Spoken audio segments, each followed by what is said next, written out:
अफगानिस्तान में काबुल एयरपोर्ट पर एक के बाद एक 3 धमाके। पहला धमाका एयरपोर्ट के पूर्वी गेट और दूसरा बैरन होटल के पास हुआ। देर रात को भी एयरपोर्ट के बाहर तीसरा ब्लास्ट। आतंकी संगठन आईएसआईएस खुरासन ने काबुल एयरपोर्ट के बाहर सीरियल ब्लास्ट की जिम्मेदारी ली। अमेरिका ने पहले ही आईएसआईएस को बड़ा खतरा बताया था। सूत्रों के मुताबिक काबुल में आईएसआईएस के 100 से ज्यादा आतंकी मौजूद हैं और ये हमले जारी रह सकते हैं। काबुल हमले पर अमेरिकी राष्ट्रपति बाइडेन का बड़ा बयान। कहा, अमेरिका इसे कभी नहीं भूलेगा। हम हमलावरों को माफ नहीं करेंगे, उन्हें इसकी कीमत चुकानी होगी। काबुल एयरपोर्ट सीरियल धमाकों के बाद अफरा तफरी का माहौल। एयरपोर्ट के बाहर दौड़ते भागते दिखे लोग।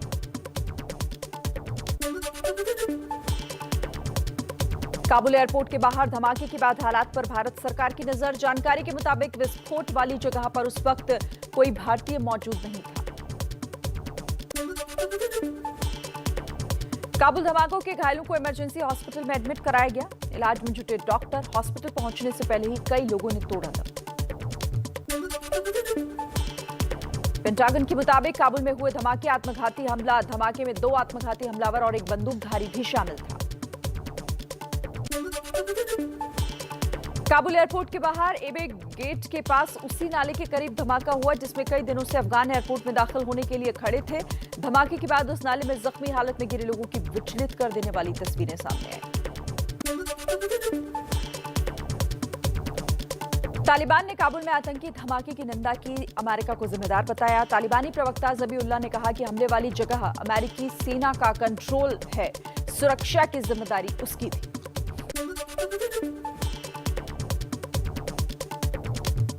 काबुल में आतंकी धमाके में फ्रांस के सैनिकों के भी जख्मी होने की खबर। फ्रांस के राष्ट्रपति मैक्रों का बयान। कहा, काबुल एयरपोर्ट के करीब हालात बेहद खराब, अगले कुछ घंटे खतरनाक। हमले के बाद फ्रांस के राष्ट्रपति इमैनुअल मैक्रों का बयान। कहा, फ्रांस के राजदूत अफगानिस्तान छोड़ेंगे, पेरिस से ही काम करेंगे। ब्रिटेन के मुताबिक काबुल धमाके में उसका कोई सैनिक या नागरिक हताहत नहीं हुआ है। धमाके को लेकर पीएम बोरिस जॉनसन ने आपात बैठक की। कहा, हमले के बावजूद तय समय सीमा के अंदर अफगानिस्तान से लोगों को निकालने का काम जारी रहेगा। अफगानिस्तान में धमाके को लेकर अमेरिकी राष्ट्रपति जो बाइडेन ने सुरक्षा सलाहकारों के साथ बैठक की। बैठक में विदेश मंत्री ब्लिंकन समेत कई बड़े मंत्री शामिल हुए। अमेरिकी रक्षा विभाग पेंटागन ने कहा है कि धमाके के बावजूद रेस्क्यू का काम जारी रहेगा। धमाके के बाद भी काबुल एयरपोर्ट से अमेरिकी विमान उड़ते दिखे। काबुल एयरपोर्ट से अफगानियों को निकाल कर ले जा रहे इटली के सैनिक विमान पर फायरिंग। उड़ान भरते वक्त हुई गोलीबारी में बाल बाल बचा विमान। इटली के रक्षा मंत्रालय के सूत्रों के हवाले से खबर।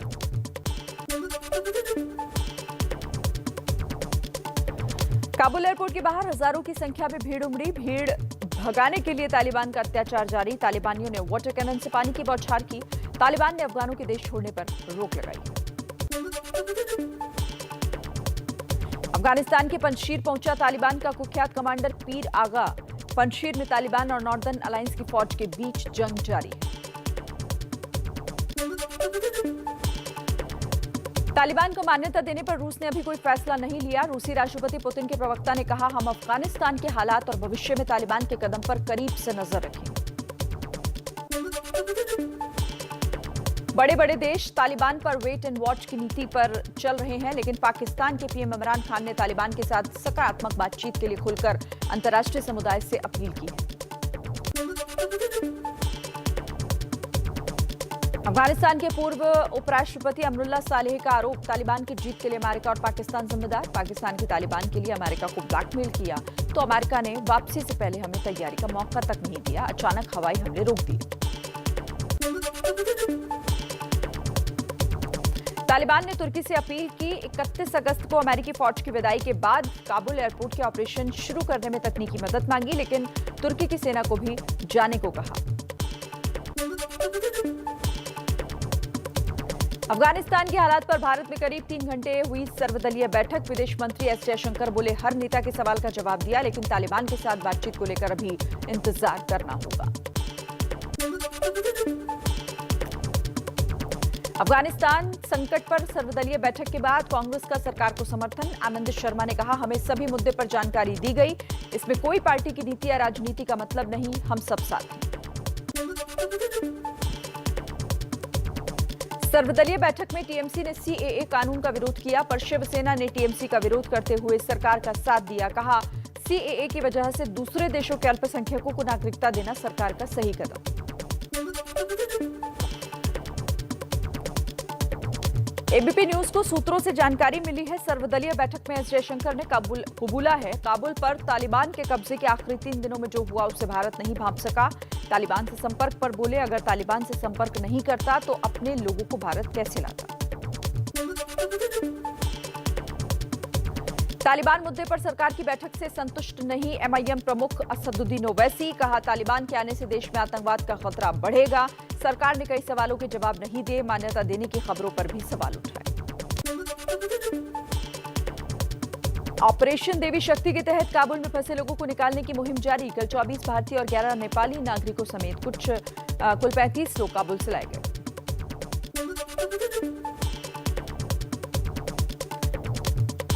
छत्तीसगढ़ कांग्रेस में कलह जारी। मुख्यमंत्री भूपेश बघेल आज दिल्ली आएंगे, राहुल गांधी से मुलाकात होगी, राहुल गांधी के साथ भी बैठक संपन्न।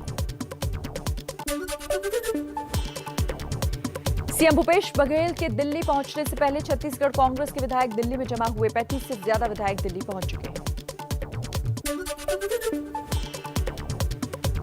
छत्तीसगढ़ कांग्रेस के प्रभारी पीएल पुनिया ने कहा, भूपेश बघेल ने राहुल गांधी से मिलने के लिए समय मांगा था, आज उनसे मुलाकात होगी। आलाकमान ने किसी भी विधायक को दिल्ली नहीं बुलाया। विधायकों की दिल्ली आने से छत्तीसगढ़ कांग्रेस के प्रदेश अध्यक्ष मोहन मरकाम नाराज। बोले, आलाकमान ने विधायकों को दिल्ली नहीं बुलाया, विधायक हाईकमान के निर्देशों का पालन करें।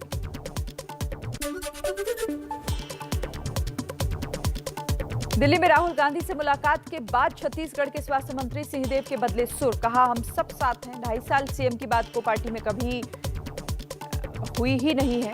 भाई भाई में भी विवाद होता है, आलाकमान का हर फैसला मान्य होगा।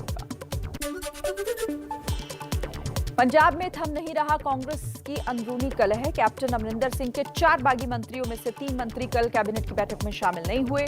बुधवार को देहरादून में हरीश रावत से मिले थे।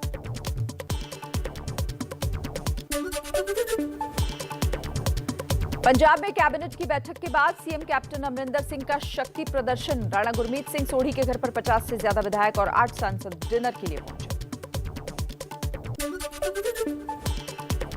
जब कैप्टन चंडीगढ़ में अपनी सियासी ताकत दिखा रहे थे तो नवजोत सिंह सिद्धू अमृतसर में उनकी सरकार की हवा निकाल रहे थे। सिद्धू ने कहा, पंजाब के लोग हताश हैं, निराश हैं। बिजली 9 रुपए की बजाय 3 रुपए प्रति यूनिट दी जा सकती है।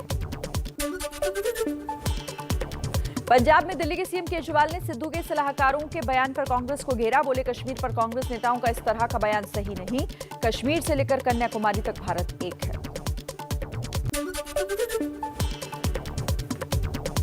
पंजाब के पटियाला में टीईटी परीक्षा पास कराने वालों ने सीएम अमरिंदर सिंह के खिलाफ प्रदर्शन किया। फुवारा चौक जाम कर सरकार के खिलाफ नारेबाजी की। एक प्रदर्शनकारी भाखड़ा नहर में कूदा, पुलिस और गोताखोरों ने बचाई जान। जेडीयू संसदीय दल के अध्यक्ष उपेंद्र कुशवाहा ने एबीपी न्यूज से कहा, जातीय जनगणना की मांग को लेकर बीजेपी से मतभेद जैसी कोई बात नहीं है।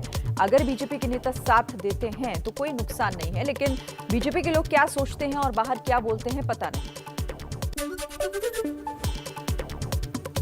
उपेंद्र कुशवाहा के बयान पर बीजेपी कोटे से मंत्री प्रमोद कुमार का पलटवार। कहा, जातीय जनगणना पर सीएम और पीएम स्तर पर बात चल रही है तो उपेंद्र कुशवाहा जैसे जूनियर नेता के बयान का कोई मतलब नहीं। कॉलेजियम की ओर से भेजे गए सभी 9 नाम को राष्ट्रपति की मंजूरी। इसमें 3 महिला जज भी शामिल हैं। सूत्रों के मुताबिक जस्टिस विक्रम नाथ, जस्टिस बीवी नागरत्ना और पीएस नरसिम्हा भविष्य में चीफ जस्टिस बन सकते हैं।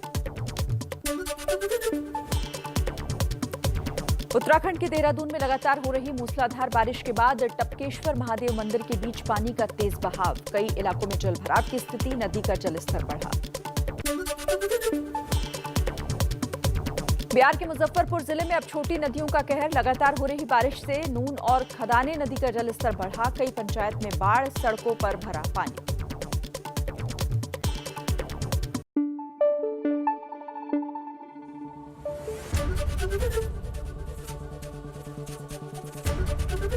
एबीपी न्यूज आपको रखे आगे।